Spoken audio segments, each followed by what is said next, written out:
Samuel Eto'o. Comment décrire un joueur si spécial en quelques mots? C'est mission impossible. Samuel Eto'o est l'un des meilleurs attaquants de l'histoire du football. Samuel Eto'o est un homme qui n'a laissé personne indifférent sur son chemin. Samuel Eto'o n'a jamais perdu son sens du but et son franc-parler. Il est le synonyme, l'exemple vivant du mot résilience, du mot revanche aussi, que ça plaise ou non. Je vous propose dans ce nouveau format portrait de revenir sur la vie de Samuel Eto'o, sur son histoire, comment le gamin sûr de lui de Douala, un temps sans papier en France, est devenu légende du sport le plus populaire du monde.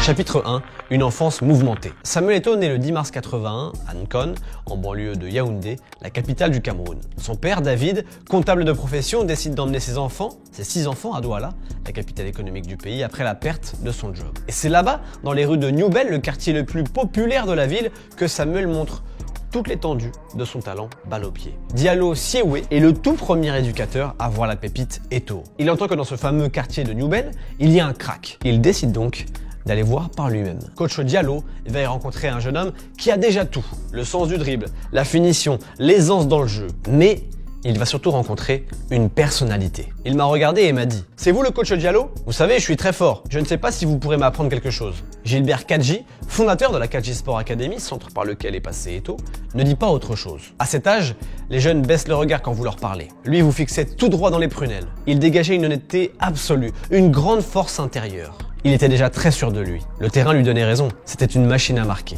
Il savait qu'il réussirait. C'est comme s'il l'avait décidé. La perte d'emploi du père rend les finances des Eto'o fragiles. Les performances du petit Samuel sont donc parfois précieuses. Quand le petit marquait un but, on lui donnait 1000 francs CFA pour acheter une bouteille d'eau ou une brochette. Avec Siewe, on l'a soutenu quand il n'y avait rien. La vie était dure pour les Eto'o, mais ce sont des Bassa, l'une des 200 ethnies recensées au Cameroun. Une tribu de combattants réputés très belliqueux. Mais le surdoué est parfois frustré, car ça ne va pas aussi vite que lui, car ça ne va pas dans son sens. Et ce fardeau du surdoué a dû être canalisé chez Samuel Eto'o. Son don s'accompagnait d'un caractère assez instable sur le terrain. Il fallait lui faire comprendre qu'il n'était pas le maître du jeu, que le football était un sport collectif avec parfois des erreurs d'arbitrage. Comme tous les enfants de New Bell, Eto'o rêve de jouer pour les plus grands clubs européens. Et en 1994, il profite d'un tournoi junior dans la ville d'Avignon pour filer en France et y rester. Sauf qu'il n'a pas de papier et ça, c'est problématique. Le fait qu'il n'ait pas de visa lui coûte d'ailleurs un potentiel avenir au PSG. Le club de la capitale ne veut pas lui proposer d'essai car il n'a pas de papier. Je prends la mauvaise décision déjà comme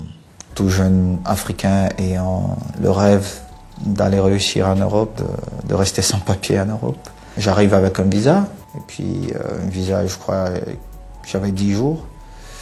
Je vais sur Avignon, Marseille, tout ça, et je reviens, et puis je décide de rester à Notre-Dame. Je reste à Paris, plusieurs mois. Et un jour, je dis à ma grande sœur, il faut que je rentre chez nous au Cameroun. C'est difficile parce que vous restez plusieurs mois et vous sortez, je crois, 2 ou 3 fois, parce que c'était à l'époque où tout le monde était soupçonné d'être sans papier, et puis quand on vous attrapait, on vous rapatriait.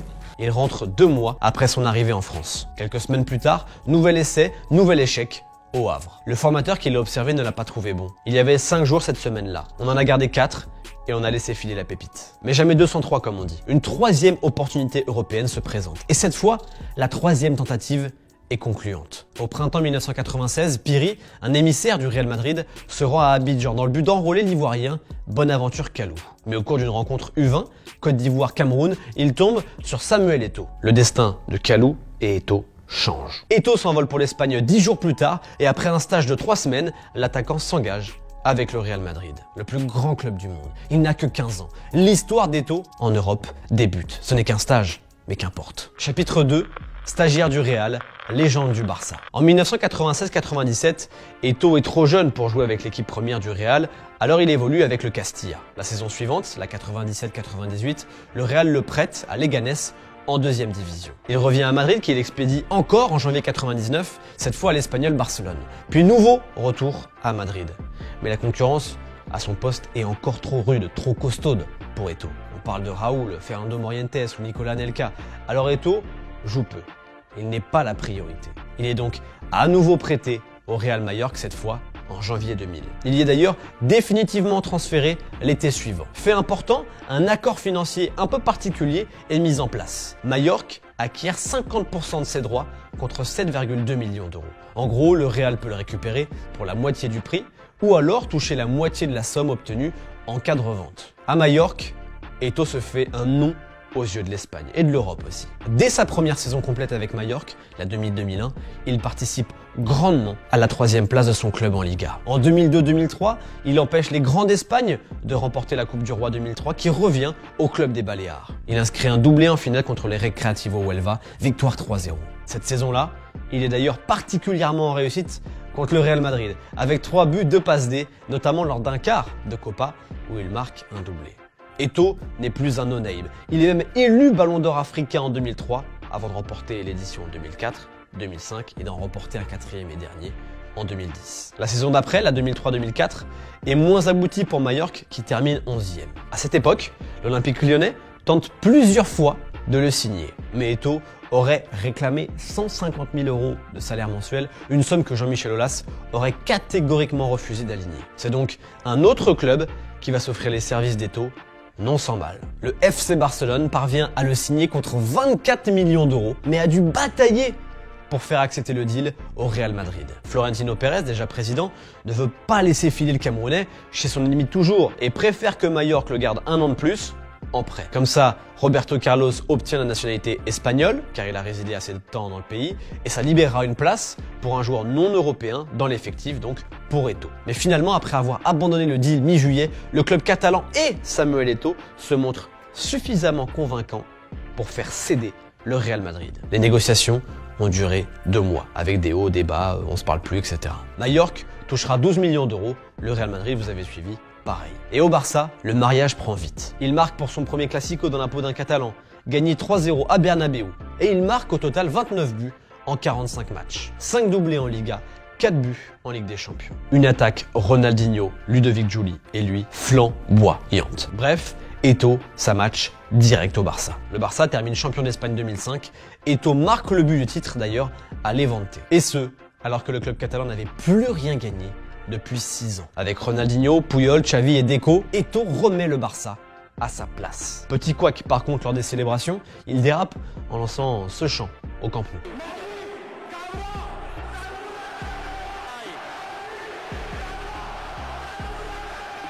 Il présente ses excuses quelques jours plus tard en conférence de presse. La saison suivante, la 2005-2006, est celle de la consécration collective. Celle qui aurait pu valoir le Ballon d'Or à Samuel Eto'o d'ailleurs. Le Barça colle 12 points au Real en Liga pour remporter un second titre consécutif.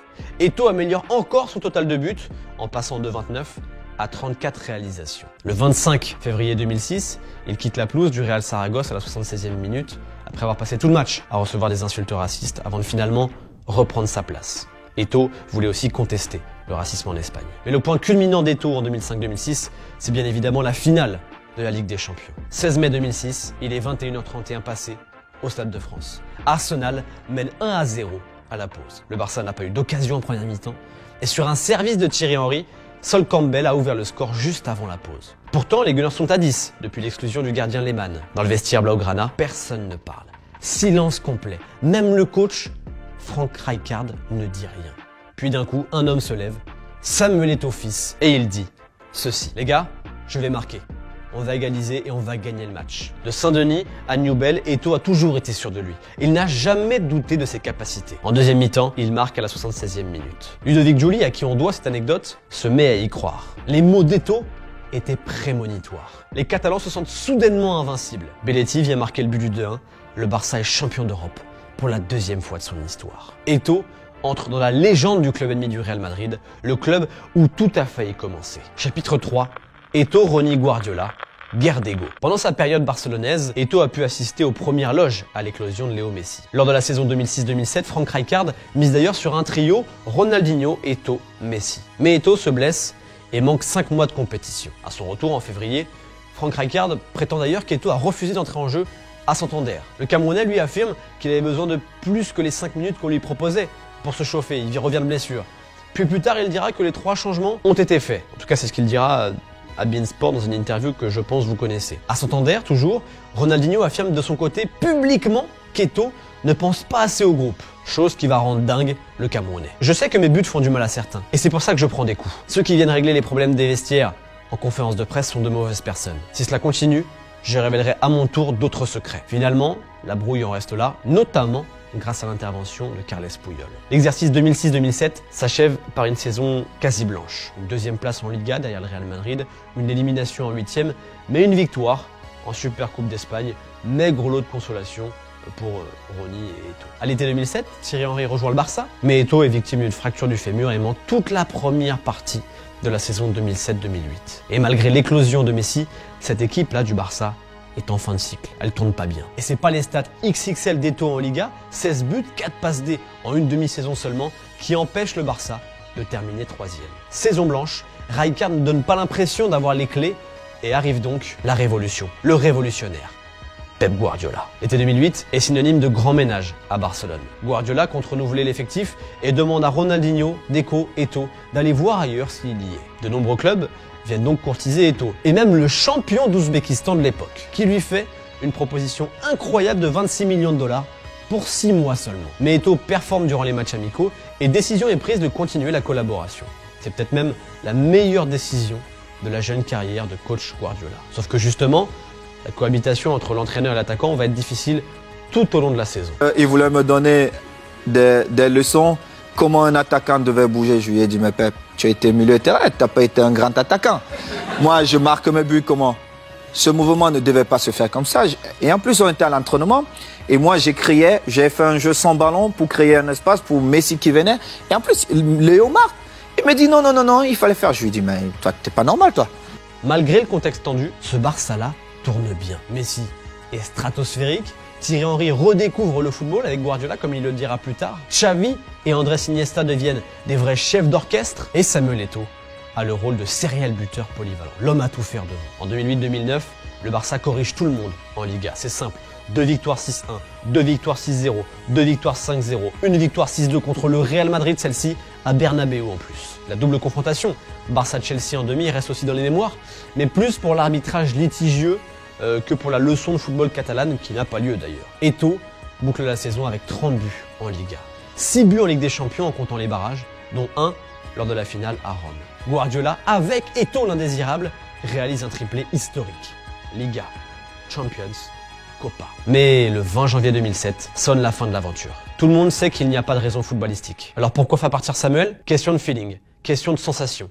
Je sens que c'est la meilleure chose pour l'équipe, pour le club. Chapitre 4, sa plus belle revanche. Une semaine après que Pep Guardiola ait publiquement demandé à Samuel Eto'o de quitter Barcelone, l'attaquant signe pour 5 ans à l'Inter Milan. Il est échangé avec Zlatan Ibrahimovic, plus 46 millions d'euros versés par le Barça. Eto'o devient le joueur le mieux payé d'Italie, avec un salaire de 10,5 millions d'euros, plus des primes allant jusqu'à 3 millions. Lors de sa conférence de presse, il dit ceci: « Je suis Samuel Eto'o et je ne veux être comparé à personne d'autre. Je suis venu pour gagner la Ligue des Champions et je suis là où je veux être. » Et cette revanche sur la fin d'aventure catalane particulière, le Camerounais va se l'offrir avec le meilleur ennemi de Guardiola, José Mourinho. Quand on rentrait dans un stade, tu regardais nos yeux, tu disais, bon, il faut que je les laisse gagner et que je rentre auprès de ma famille.